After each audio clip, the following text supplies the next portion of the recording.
And for his answer to this question on foreign aid, Mr. John Gay. It's not a matter of whether it's a good idea for the government to be funding anything or not. It's a matter of, is it constitutional and can we afford it?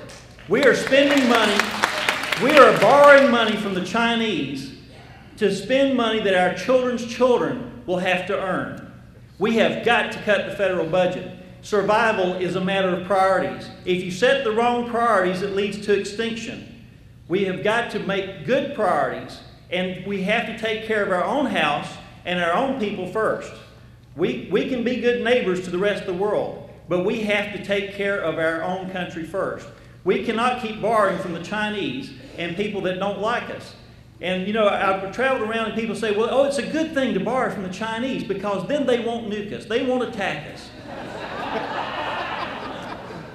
What we should be saying and what the news should be announcing loudly, and it should be like the Titanic sinking, is that the Chinese have just sold most of our debt to the Japanese. Why did they do that? They have a 200 million man army. Ezekiel says that there's going to be an army from the east, about 200 million.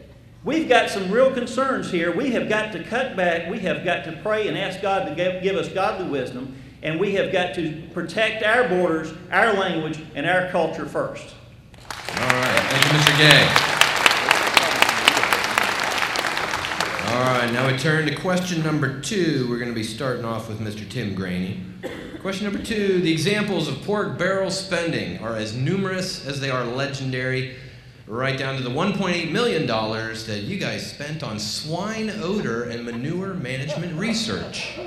Let me just... Yeah, it stinks, by the way. But boom. What role should earmarks play in our federal government, and what would you do with regard to earmarks as our representative in Congress? Mr. Tim Graney. Well, one thing I would do differently from our current representative, if we're going to have to do an earmark to do something, I at least would have the gumption to vote for it. I think it's a hypocrite to put a bunch of pork in an earmark or an appropriations bill knowing full well you're going to go against it. But with that said, you know, we send too much money to Washington. I think what we need to work on is sending less to Washington and let those programs that should be done with local dollars, local tax dollars, stay here before we ever send them to Washington. But before we can stop sending money to Washington, we have to start to cut the budget. Now people say, well, earmarks are only 1% of the budget, or pick a number. Well, let's start there with the earmarks and by eliminating them altogether. Can you do projects and bring money back to the district without earmarks? Absolutely. I think John Culberson did that with I-10, and those of us living in Katy really appreciate the expansion of that project, and that was done without earmarks as well. So you can bring money back to the district for federally related projects, and then we should bring money back for those projects. Whether we do that through an earmark or through an appropriations bill, if it's a federally project, we should do it. What we need to do is work on cutting spending in Washington so that we're sending less tax dollars up there and keeping those tax dollars local so we can decide what to build in our communities, in our state, within our local governments. Thank you. Mr. Gerald Wall, your response. Well, let me explain first. There is a difference between earmarks and pork barrel spending, and I'm sure our fine congressman knows that.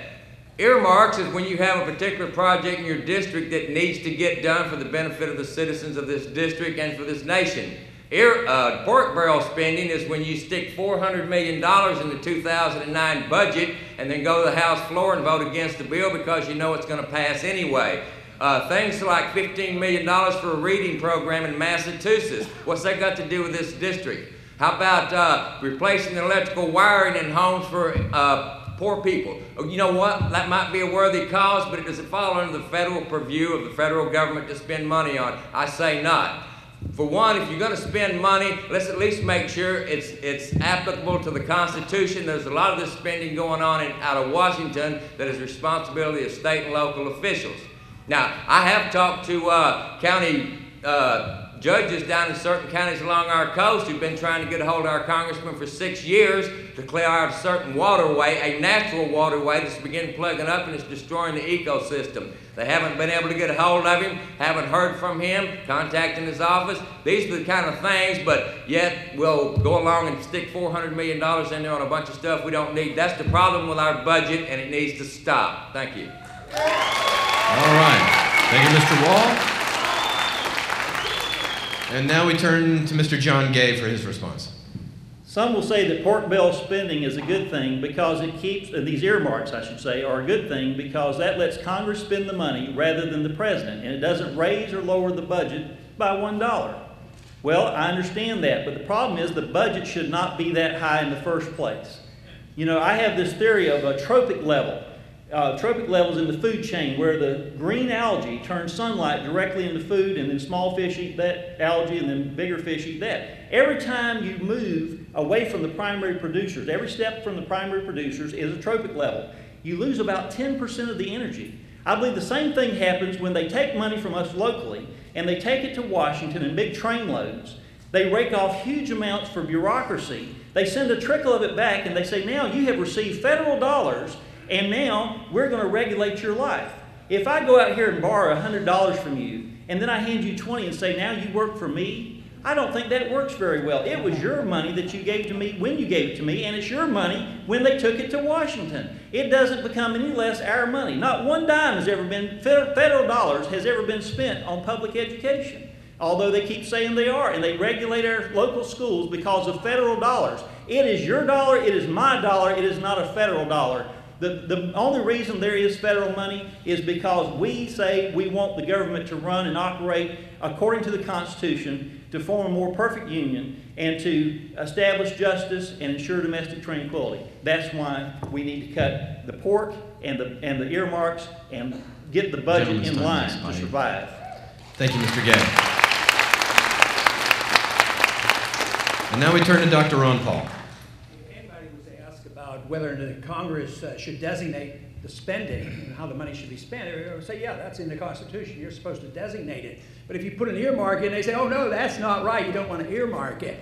But that's what earmarks are, a designation. So the principle of earmarking is correct. The Congress should earmark or designate every single penny. If you vote against earmarks, you put the money into the executive branch, and the executive branch usurps the prerogatives of the Congress, and that is not the way the Congress is, the Constitution is written. Pork barrel spending is something like, you know, I've heard a little bit of criticism over the last couple of years about, oh, I didn't vote for the money for the flood, for the hurricane. You know, if you want to talk about pork barreling, it was in a bill. It was $686 billion, a continuing resolution. They had money in there to bail out the car industries. They had money in there for foreign aid, and it was just a big bloated budget. But they did put in the money, for the hurricane relief. So in one sense, they say, oh, you should vote for that, but we're against pork barrel spending. I say the best principle to take is to protect the interest of the Congress, designate how the money is spent, and defend that position, but then vote against the appropriations because they're out of control, and at the bottom line is vote against big government spending. All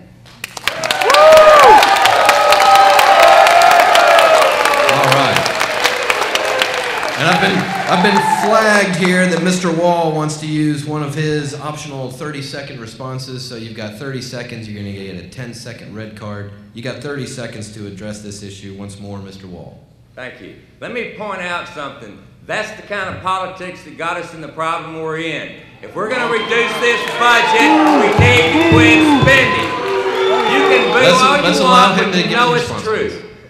We've got to stop the spending. You cannot go out there and stick this earmark money in a bill and then go to the House floor and vote against it. It's got to stop. That's not how we do it out here in the real world. All right. Thank you very much, Mr. Wall. All right. We're going to go on to the next question. Here we go. It's been estimated, by the way, we're going to start with you, Mr. Wall. It's been estimated that the financial impact of illegal immigration in the United States costs taxpayers over $300 billion a year. Please discuss your position on illegal immigration and try to keep your answer specific to how this issue impacts Texas and this congressional district. Mr. Wall. Illegal immigration should never be allowed in this country. We don't know who's coming across that border. We've got to shut the border down and we've got to stop it. How does it impact us here in District 14? How about jobs? I can tell you right now that in the last year, I think it was reported that 1 million illegal immigrants went back home. Why was that? Because they couldn't find a job. You want to stop the illegal immigration and send them back home? I tell you what, you put in place the E-Verify program and make sure everyone who wants to work in this country has a legal right to do so. You cut off the magnet that draws them, they'll go back home on their own. It'll open up jobs for citizens of our district who are desperately needing jobs. And then, as we begin to do that, you create these high-power paying jobs. Now you have citizens who can afford insurance and other issues. This will solve a whole rash of issues. As I said once before, there should not be any sanctuary cities within our borders that allows them to group up and hide. Our police officers should be allowed to ask them if they're a legal resident. That's the problem we have, is we can't identify them. But trust me, you go after their magnet that draws them their jobs, they'll go home on their own. Thank you. All right, thank you, Mr. Wall.